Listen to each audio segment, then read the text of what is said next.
ॐ सहना भवतु सहनौ भुनक्तु सह वीर्यं करवावहै तेजस्विनावधीतमस्तु मा विद्विषावहै। हामी सँगसँगै सुरक्षित हौं। हामीले सँगसँगै यो संसारको उपभोग गर्न सकौं। हामीले सँगसँगै शिक्षा आर्जन गर्न सकौं, ज्ञान आर्जन गर्न सकौं, पराक्रम गर्न सकौं। एक आपसमा हाम्रो कहिले पनि विद्वेष नहोस्। यो उपनिषदको महावाक्य सँगसँगै ती महान सन्त ऋषि महर्षिहरूलाई म हार्दिक नमन गर्दै यहाँहरू सबैलाई यो प्रातःकालमा अभिवादन टक्र्याउँदछु। आज गर्दै भोलि भन्दै हाम्रा दिनहरू बितिरहेका छन्। हामीले हेर्दाखेरि दिन बितेको देख्छौं, तर हाम्रो आयु घटेको हामीलाई याद हुँदैन। हामी घटिरहेका छौं। त्यो दियोमा लगाएको तेल घटे जस्तै हामीले दियोको प्रकाशतिर मात्रै ध्यान दिएका हुन्छौं। त्यसले प्रकाश कति उज्यालो पारिरहेको छ, प्रकाश दिइरहेको छ, त्यतातिर मात्रै हाम्रो ध्यान हुन्छ। तेल सिद्धिएकोतिर कम मानिसको ध्यान हुन्छ। जसले तेलतिर ध्यान दिन्छ त्यसले जीवनलाई बुझ्छ। त्यसैले निरन्तर रूपमा हाम्रो गइरहेको जीवनलाई हामीले बुझ्नुपर्छ। गएका प्रसङ्गहरूमा हामीले तीनवटा शरीर, मनका तीनवटा अवस्था, आत्माका पनि तीनवटा शक्ति, तीनवटा अवस्थाका बारेमा चर्चा गर्यौं। आज हामी अब हाम्रो चाहिने यो समय परिवेशमा कुशी औँसी पछाडि पितृहरूको आगमन गर्ने समय भइसकेको हुनाले त्यो विशेष पर्वमा हामी उपस्थित भएका छौं। आज हामी अत्यन्त भौतिकवादी भएको हुनाले हामीले आत्माका बारेमा थाहा पाइरहेका छैनौं। श्राद्ध के हो, किन गर्नुपर्छ, पितृपक्ष के हो, त्यतातिर हाम्रो ध्यान गएको छैन। जाओस् पनि कसरी, सत्सङ्गहरू हुन सकिरहेका छैनन्। शिक्षा दीक्षामा यी कुराहरू हालिएका छैनन्। आत्मा मर्दैन, शरीर छोड्छ। जसरी मैले गएको प्रसङ्गमा उदाहरण दिएको थिएँ, बलिरहेको ट्युबलाइट फुट्दाखेरि ट्युबलाइट चाहिँ फुट्छ, त्यो भित्रको करेन्ट, त्यो उज्यालो बिजुली फुटेको हुँदैन।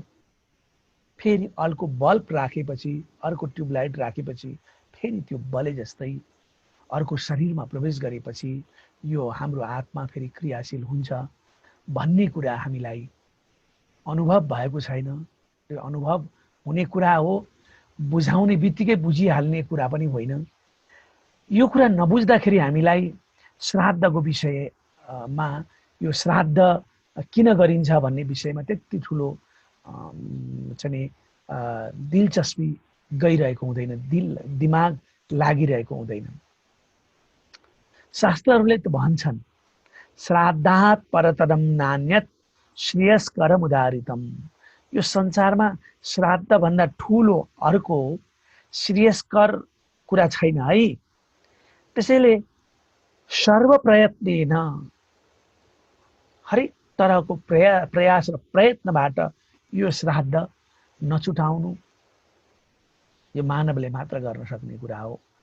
संसारमा जन्मेका अनेकौं प्राणीहरूमा मानवको अधिकारभित्र मात्र यो पर्छ। यो त्यसैले यो अधिकार भन्दा पनि ठुलो कर्तव्य हो।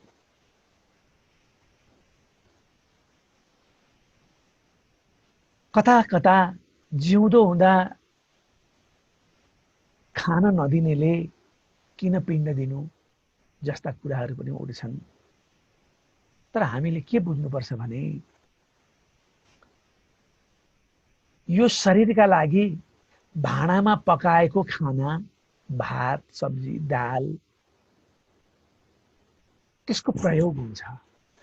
तर यो शरीरभन्दा भित्र बसेको जुन सूक्ष्म शरीर छ नि, त्यसलाई चाहिँ त्यो भौतिक दाल सब्जी अचारको आवश्यकता पर्दैन, बासनाको आवश्यकता पर्दछ। त्यो बासना खाने जीव हो क्या त्यो। त्यसैले यो शरीर छोडेर गइसकेको जुन आत्मा छ, त्यो आत्माको पुष्टिका लागि हामीले श्राद्ध गर्ने हो। त श्राद्धै चाहिँ किन भनियो त? बुवालाई, हजुरबालाई, कुप्रबालाई खाना दिने भन्दा पनि हुन्थ्यो नि। तर यसमा अलि बढी श्रद्धा चाहिन्छ। विश्वास नभई श्रद्धा जागृत हुँदैन। विश्वास र श्रद्धा भएपछि भक्ति हुने हो।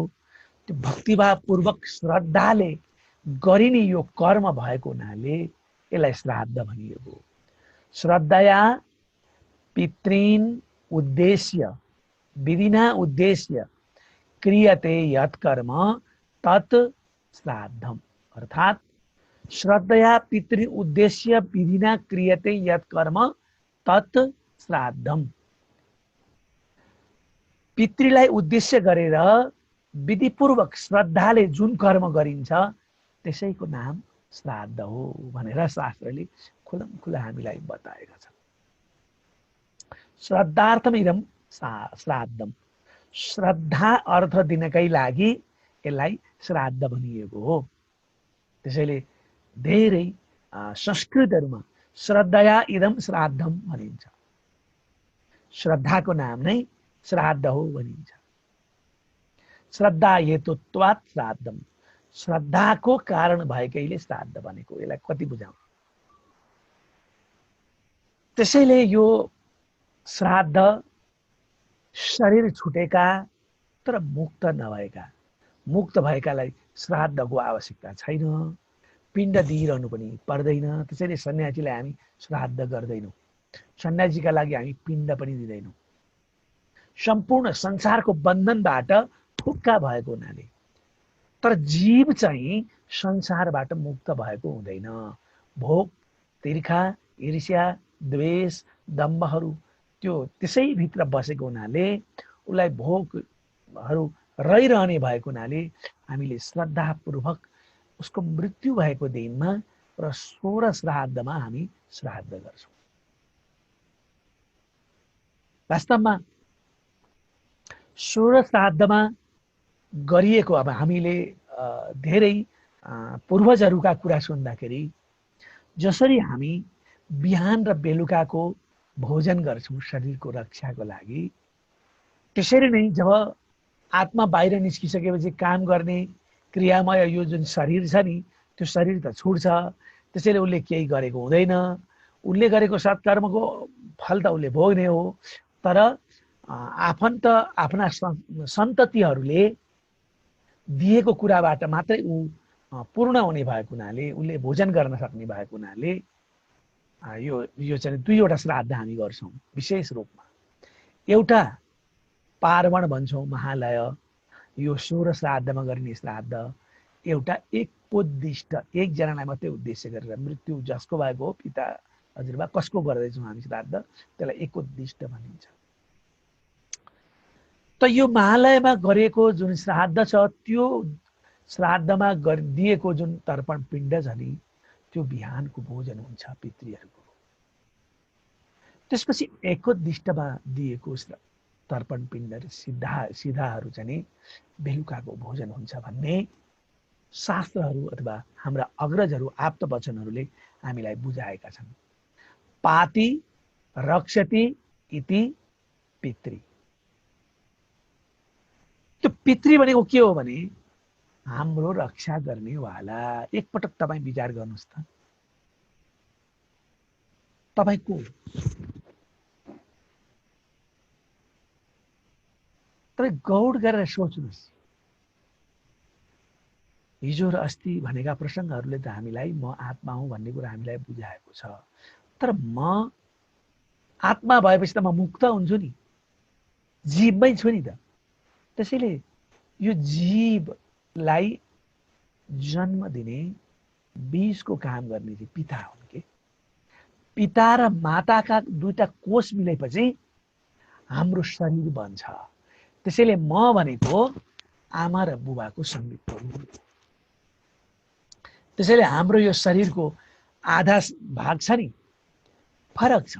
ध्यान दिएर हेर्नु हो भने देब्रे हातका औँला र दाहिने हातका औँलामा तपाईँ फरक पाउनुहुन्छ।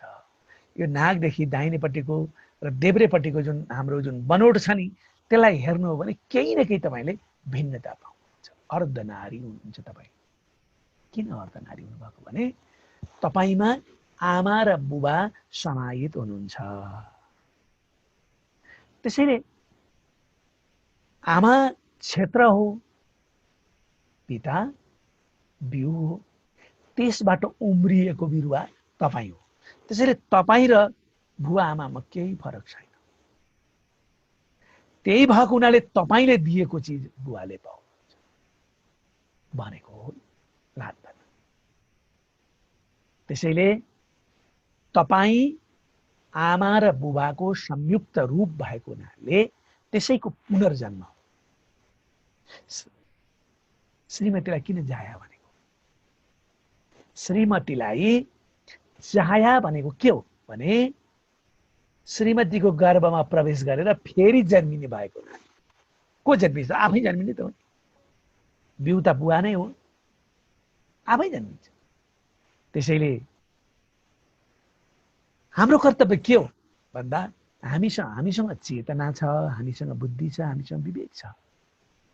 जसरी एउटा आँपको जुन कोयो छ त्यसलाई रोप्दाखेरि त्यहीँबाट अर्को बिरुवा उम्रिन्छ, अर्को तीबाट त उम्रिँदैन, रिट्ठाबाट त आँप हुँदैन। त्यस्तै पिताबाट तपाईँ जन्मिनुभयो, पिता बीज हो नि त। तर चैतन्य शक्ति चाहिँ त्यो बीजमा आउने जुन अंकुरण शक्ति चाहिँ आत्मा। एकदम ध्यान दिनुपर्ने कुरा। त्यसैले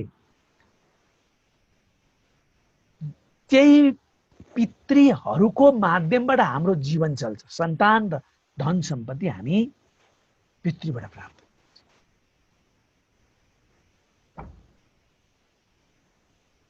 अनि त्यही भएको हुनाले पितृलाई उद्देश्य गरेर श्राद्धमा हामी तर्पण दिन्छौँ।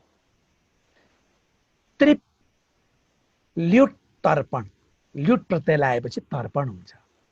तर्पणको अर्थ के हुन्छ? तृप्त गर्ने, सन्तुष्ट बनाउने। खाएपछि भोजन गरेपछि आनन्द हुन्छ नि, त्यही आनन्द दिने कामको नाम हो, पितृलाई आनन्द दिने कामको नाम हो तर्पण। सर्वार्थ सम्भवो देवो जनित पोषितो यतः न तयोर याति निर्वेशम पित्तोर मर्त्य शतायुषः। श्रीमद् भागवतमा बडा सुन्दर श्लोक छ। यसले के भन्यो भने आमा बुबाले जन्म दिनुहुन्छ, यत्रो बनाउनका लागि उहाँहरूले पालन पोषण पनि गर्नुभएको छ र जीवनमा यो जीवनलाई, यो आत्मालाई, यो जुन जीवात्मालाई मुक्ति दिन सक्ने क्षमता यो शरीरले दिन्छ। त्यसले यो शरीर दिने ती माता पितालाई भुल्ने के सन्तान हुन्छ? त्यो सन्तान हुन सक्दैन। सन्तान भनेको के हो? जसले पिता र माताले यो शरीर दिनुभएको छ, त्यसैले त्यो शरीर दिने पिता र मातालाई जीवित रूपमा पनि उहाँहरूका लागि पालन पोषण गर्नु र मृत्यु भइसकेपछि पनि त्यो आत्मालाई सन्तृप्त गराउने काम गर्ने मात्रै सन्तान हुन्छ, नभए कपुत हुन्छ। सपुत हुँदैन, सुपुत्र हुँदैन, कुपुत्र हुन्छ। यही कुरा हामीलाई श्रीमद् भागवतले बताएको छ। यसर्थ सत्पुत्रले श्राद्ध गर्नुपर्छ। कुशे औँसीमा जब हामीले कुश लगेर घरमा राख्यौँ नि, त्यो पितृहरूले हेरे। सपनामा हामीले देख्छौँ कि देख्दैनौँ? सबैतिर हामी देख्छौँ नि। त्यस्तै त्यो आत्मा, त्यो जीवात्मा त्यो पितृ भएर गएको छ, त्यो मोक्ष नभएको हुनाले पितृ भएको है, पितृ भएर गएको छ, त्यो त आत्मा रूपमा छ, त्यसले सबै कुरा देख्छ।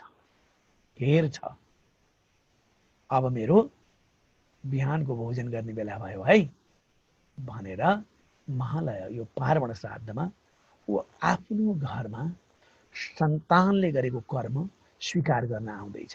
त्यो सन्तान ऊ आफै हो, आफै हो। छोरो र बुवामा केही फरक छैन। हो, कर्म संस्कार फरक छन्, तर जीवात्मा त्यही बुवाको बीजबाट आएको हुनाले त्यही सन्तान।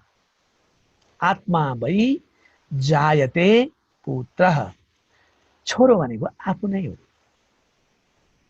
त्यसैले सन्तानले बुबा आमालाई हेप्नु भनेको, दुःख दिनु भनेको, रुवाउनु भनेको आफूलाई नै दुर्गतिमा लिएर जानु, आफूलाई नै सर्वनाश गर्नु। हामीले यो कुरा त सिकाउन सकेनौँ। बरु लडेर बाबुआमाले पढाउन सकेनन् भने झगडा गरेर भए पनि, अधिकार खोजेर भए पनि हामीले मन परेको ठाउँमा पढ्नुपर्छ भन्ने मात्रै सिकायौँ। तिमी नै पितामाता हो, त्यो तिम्रो कर्तव्य हो पितामातालाई सन्तुष्ट राख्ने भन्ने चाहिँ हामीले सिकाउन सकिरहेका छैनौँ। यथार्थ पनि यही। आत्मा भई जायते पुत्र त्यसै भनेको होइन। हामीलाई थाहा छ नि त, आँप उमार्नको लागि त आँपै रोप्नु पर्यो नि। किरा लागेको आँपको दाना रोपियो भने बीज मासिएको छ भने मासिन्छ, बीजको भाग बाँकी रहेको छ भने त्यसबाट उन्नत जातको आँप त फल्दैन। त्यसैले सन्तान त बाबुआमा अनुसारकै हुने हो, वातावरण जतिसुकै दिए पनि। त्यसैले हामीले पितृकर्म गर्न सकेनौँ भने सन्तान बढ्न सक्दैनन्, सन्तानले पढ्न सक्दैन। विनाश हुनु भनेको के हो? श्राद्ध छोड्नु, आमा बुवालाई तिरस्कार गर्नु, आलिशान महलमा आफू बस्ने, वृद्धाश्रममा लगेर बाबुआमा राख्ने सन्ततिहरूलाई तपाईँ हेर्नुहोस्, एक पुस्ता बढीमा 2 पुस्तामा सर्वनाशै सिद्धिन्छ। त्यो अर्काले सिद्ध्याएको होइन, आफैले सिद्ध्याएको, खिया आफैले लगाएको। दोष कसैको पनि हुँदैन। होला परिवेश सिर्जनाहरू त्यतिखेर हुने थुप्रै किसिमका तारतम्यहरू हुन्छन्, त्यो तारतम्यलाई हामीले दोष लगाउँछौँ, होइन।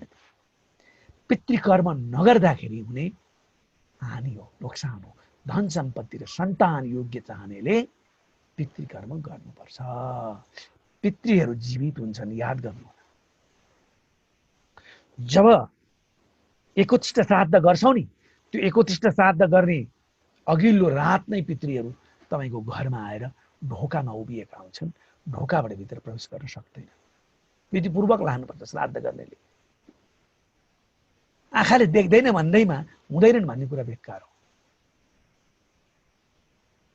पितृका आँखाले देख्नुपर्छ। तपाईँ सपनामा बोलेको साथीले तपाईँलाई मैले भेटेँ भन्छ र कहिले? त्यस्तै त हो नि। त्यसैले श्राद्ध धेरै महत्त्वपूर्ण कुरा हो। यसमा हामीले खेलबाड गर्नु हुँदैन, यसलाई हामीले नराम्रो गर्नु हुँदैन। श्राद्धात् परतरं नान्यत् श्रेयस्करम् उदारितम् तस्मात् सर्व प्रयत्नेन श्राद्धं कुर्यात् विचक्षण। विद्वानले अथवा विवेकशीलले, बुद्धिमानले श्राद्धभन्दा अर्को ठुलो कुरा छैन है भनेर त्यो श्राद्धलाई बडा राम्ररी यो संसारमा पुरा गर्नुपर्छ। त्यसैले हामी मरिसकेपछि कहाँ जान्छौँ होला त यो आकाशमा भन्ने हामीलाई लाग्छ। हाम्रा पुराणहरूले यसलाई एकदमै राम्ररी भनेका छन्। श्रीमद् भागवतमा हेऱ्यौँ भने प्रेतहरू यही भूमण्डलको तल्लो भागमा यो दक्षिण दिशामा बसेका हुन्छन्, जमिनको मुनि। पितृहरू चन्द्रमाभन्दा केही मासतिर उनीहरूको लोक छ, त्यहाँ बसेका हुन्छन्। बडा राम्ररी हामीलाई भागवतले बताइदिएको छ। नसुनेर, नपढेर, नबुझेको। अर्को लोकमा मान्छे छ भनेर कसैले चाहिँ रिसर्च गर्नेले भनिदियो भने ए छ उडन्ते तस्तरीहरू आइरहन्छन् छ भन्ने चाहिँ हामी तयार हुन्छौँ।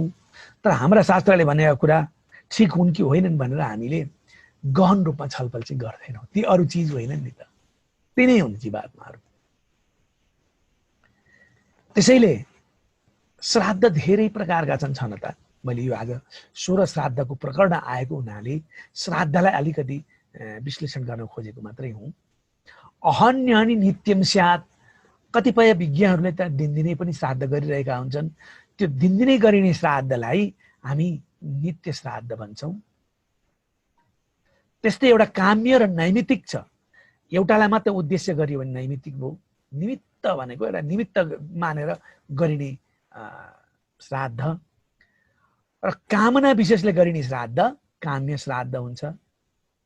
एकोद्दिष्टादि विज्ञेयम वृद्धि श्राद्धम तु पार्वणम। अर्को एकोद्दिष्ट श्राद्ध छ, अर्को वृद्धि श्राद्ध छ, अनि पार्वण श्राद्ध छ। यसरी 5 प्रकारका श्राद्धको बारेमा हामीलाई शास्त्रहरूले बताएका छन्। नित्य, नैमित्तिक, काम्य 3टा, अनि वृद्धि श्राद्ध र पार्वण श्राद्ध 5 प्रकारका श्राद्ध। वास्तवमा श्राद्ध 96 प्रकारका हुन्छन्। त्यसका प्रकारहरू फरक छन्, तर यिनै 5 प्रकारका श्राद्धहरू विशेष रूपमा रहेको हुनाले श्राद्धले यिनीहरूलाई बताएको। वृद्धि श्राद्ध भनेको चाहिँ के हो त हामीलाई लाग्न सक्छ। के हो वृद्धि श्राद्ध? हामीले विभिन्न किसिमका विवाह व्रतबन्ध गर्नुभन्दा अगाडि गर्छौँ नि, आविदायक आदि नान्दिका श्राद्ध, त्यो चाहिँ नि वृद्धि श्राद्ध हो। अघि नै मैले भने कामना राखेर गरिने, सन्तानको उत्पत्ति होस् भनेर गरिने विभिन्न प्रकारका हजुरबाका श्राद्ध गर्ने एउटा विधिहरू छन्, त्यसलाई हामी काम्य श्राद्ध भन्छौँ। कसैलाई निमित्त बनाएर गरियो भने नैमित्तिक श्राद्ध पनि छ, नैमित्तिक श्राद्ध भनिन्छ। त्यसैले हामीले यी कुरालाई बुझ्यौँ भने मात्रै अरूलाई बुझाउन सक्छौँ। यी अनुभवका विषय हुन्। प्रविधिले प्रमाणित गरेका मात्रै कुरा हुँदैनन्, अनुभव गरिने कुराहरू पनि यो संसारमा अनेक छन्। त्यसमध्ये यो पनि एउटा हो। यसलाई पनि हामीले अनुभव गर्नुपर्छ। प्रेत पितृ हुँदै अनेक आफ्ना लोकमा यिनीहरू जान्छन्, यी जीवात्माहरू जान्छन्। तपाईँ हामी सबै जाने बाटो यही नै याता। जुन बाटोबाट हाम्रा पितृहरू आए, अग्रजहरू आए, त्यही बाटो त हो नि हाम्रो पनि। रकेट चढेर त हामी मृत्यु भयो भनेर जाँदैनौँ होला। कुनै लोकमा जाँदाखेरि चन्द्रलोक जानका लागि बनाएका रकेटहरू चन्द्रलोक गएर फेरि फर्किन्छ, मनुष्य दिया नै छ।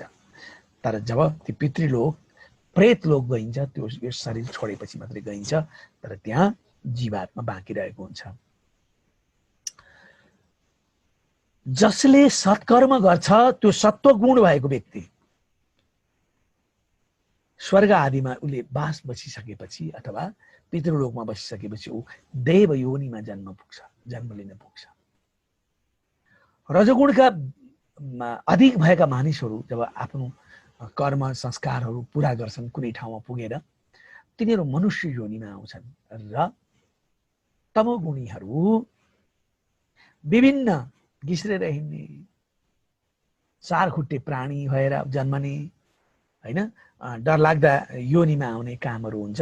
त्यो चाहिँ हामीलाई शास्त्रले बताएको छ। देवत्वम सात्विका यान्ति।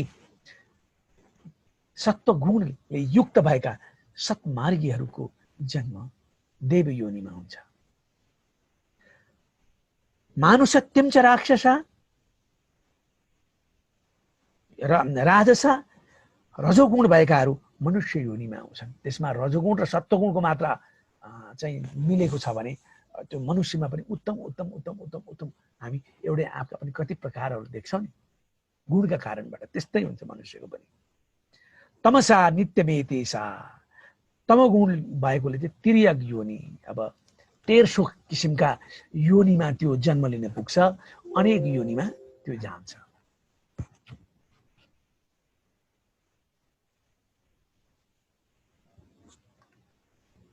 यसरी 3 प्रकारका योनिहरूको बारेमा मात्रै मैले आज यहाँहरूसँग निवेदन गरेँ। आउँदा दिनहरूमा म अरू थप लिएर यो महालय के हो त, पार्वण के हो, म अर्को दिन यहाँहरूलाई अवश्य पनि बुझाउने छु।